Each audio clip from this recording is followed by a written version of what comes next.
Hello, everybody. Welcome to episode 237 of Optimal Living Advice, the podcast where we take any questions you might have about the many struggles of life and get them answered for you here on the show. I am your host, certified life coach Greg Audino, reminding you before we begin that if you have a question you would like help with on the show, we welcome you to email it to us at advice@oldpodcast.com. Now, today, everyone, we've got a question from a man he's trying to do it all. He's got a lot of goals in life, a lot of values that he's trying to tend to. Nothing too crazy, but a lot to balance nonetheless. He's wondering how to do it, how to make enough time for all of these things that are important to him, yet with only so many resources to work with. Let's do our thing and see if we can help him out a little bit. Here's what he has to say. I can't find the time to do my job, expand my knowledge base, spend quality time with my family, cook healthy meals, and exercise, while at the same time balancing resources to clear off debt, save for retirement, invest in myself, and set up a small business. It is difficult trying to balance these goals with finite resources. The plight of a modern man. Love this question, and all these moves you're trying to make for yourself in the right direction. Love those too. Thanks for sending this in, Asker, and for being a part of the movement towards wholesome, balanced living. Definitely my style. But yes, it comes with its drawbacks, doesn't it? I mean, look at this question. Look at what you're trying to do. Time-wise, it's not impossible to check all the boxes. There are enough hours in the day to contribute at least a little to all of your goals. But the thing is, actual time, literal time, it's different from your perception of time. That being what you feel is enough time, enough attention, and enough energy spent on each of these things. And if you're someone who prides yourself on achieving a lot and doing so actively and with presence, that's a lot harder to do than just saying you spent an hour on something and being okay with that. And I can only assume this is the type of person you are because you're conscious of being attentive to all these areas of life. Otherwise, you wouldn't have submitted this question. I love when I say that. It's just Greg. But like many of us who enjoy trying to make the most of our lives, you've put a lot on your plate here, and I don't want you to fall victim to the innate human negativity bias and beat yourself up too much over all these things you promised to do but didn't get around to. Having all these goals, it's admirable, but it means more goals that you're at risk of not meeting too.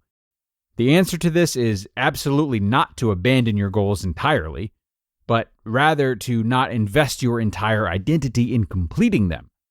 And with that being said, I think that the goal most realistic and beneficial to you right now is not trying to excel in all of these areas and never feel as though you could have done more. Instead, I would recommend making it your main goal to be kind to yourself in this pursuit. Ask yourself, how are you treating yourself while trying to balance all of this? Are you forgiving and understanding, or do you feel like a failure each time you feel as though you come up short in one of these areas?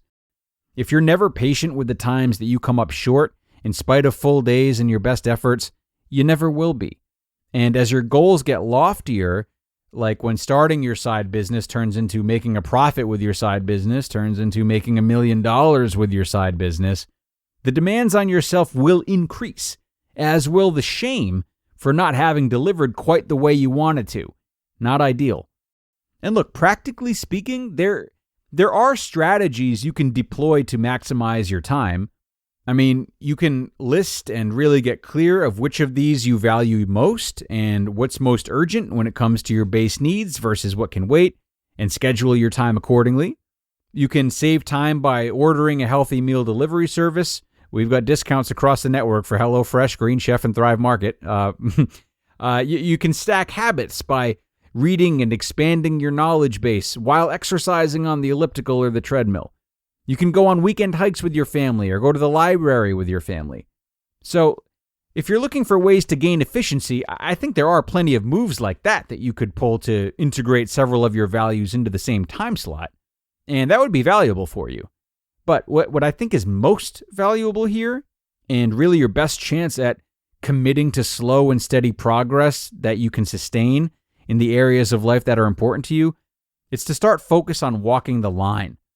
Imagining you can achieve all of this so that your actions reflect that and you inevitably make improvements, but not being so attached to certain outcomes that you are unable to be kind to yourself, as well as not being so lenient with yourself that you stray from goals that are truly important.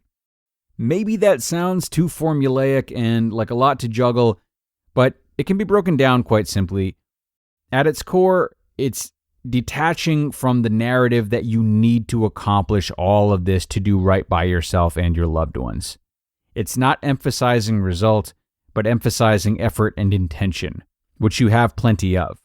It's remembering that you're not the sum of your achievements any more than the people you love and respect most are the sums of their achievements. And that'll do it for today, folks. Asker, I really hope this all made sense and that you are able to reframe this journey of yours to one of compassion rather than one of accomplishment. I do declare that more compassion will lead to more accomplishment over the long term, even if it doesn't feel that way at first. You seem to have the necessary ingredients, though. I have no doubt that you'll be able to find proper balance here. So, thanks for tuning in today, everyone. Have a wonderful Monday, and I will talk to you in the next one when we look at a question about how to stay positive in the job search. See you Wednesday.